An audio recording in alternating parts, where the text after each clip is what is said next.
Selon un récent rapport, l'Afrique a été le principal bénéficiaire des engagements chinois dans le cadre des nouvelles routes de la soie en 2023, avec des investissements atteignant 21,7 milliards de dollars. Les projets énergétiques ont été les plus écologiques jamais enregistrés, avec 34% dédiés au soleil, à l'éolien et à l'hydroélectricité. La Namibie et la Tanzanie se démarquent parmi les pays enregistrant la plus forte croissance des engagements chinois. En outre, la Chine a investi massivement dans divers secteurs, notamment les mines et les technologies, marquant ainsi un tournant dans ses stratégies d'investissement à l'étranger. Le président de la transition en Guinée, le général Mamadi Doumbouya, a annoncé la dissolution du gouvernement dirigé par le ministre Bernard Goumou. Aucune raison officielle n'a été donnée, mais des tensions entre le Premier ministre et le ministre de la Justice Charles White auraient précédé cette décision. Les désaccords portaient sur des enquêtes concernant des responsables accusés de malversation financière. Cette décision survient après plusieurs remaniements partiels depuis l'arrivée au pouvoir du général Doumbouya en septembre 2021. Lors du 37e sommet de l'Union africaine à Addis Abeba, le Premier ministre togolais Victoire Tomenga Dengbe a participé à des échanges sur l'agenda 2063 de l'UA et la position de l'Afrique sur la scène internationale. Elle a également pris part à un événement axé sur le potentiel des richesses vertes en Afrique, mettant en avant l'importance de l'exploitation durable des ressources naturelles pour une croissance inclusive.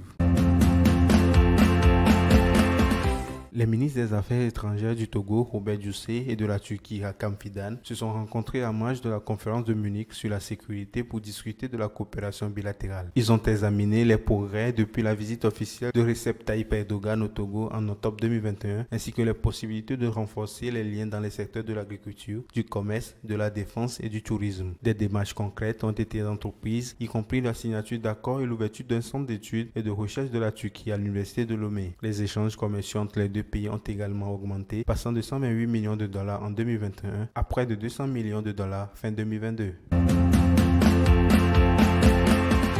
Le ministre de l'économie maritime Edem Kokou Tengue a annoncé que le port de Lomé a manutentionné plus de 30 millions de tonnes de marchandises en 2023, légèrement supérieur aux 29,7 millions de tonnes de l'année précédente. Les importations ont augmenté de 10,45%, tandis que les exportations ont progressé de 37,72%. Cependant, le volume de transbordement a diminué de 6% et le nombre de navires accueillis a également baissé de 6,50%. Malgré ces chiffres, le ministre souligne la vigueur économique du port et encourage la mise en œuvre de réformes pour rester compétitif face à la concurrence régionale.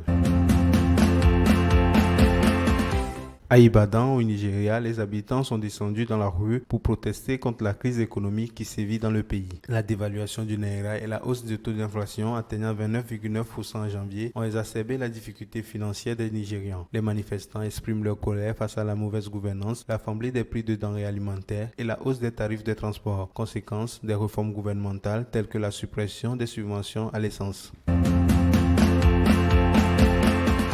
Au Zimbabwe, les sociétés Ajaco United et Ineos Resources Zimbabwe prévoient d'investir respectivement 6,94 milliards de dollars et 1,4 milliard de dollars dans le secteur minier. Ineos Resources se concentrera sur l'extraction de l'or à Pahalonga, Chikmain et Koueke, tandis qu'Ajaco se lancera dans l'extraction et le commerce de l'or, du lithium, du manganèse et du cuivre depuis Harare. Le secteur minier reste attractif pour les investisseurs avec 76% d'investissements prévus délivrés dans ce domaine selon l'agence zimbabwéenne d'investissement et de développement. Le Zimbabwe, riche en minéraux, vise à augmenter ses revenus d'exploitation minière, atteignant 5,6 milliards de dollars en 2022.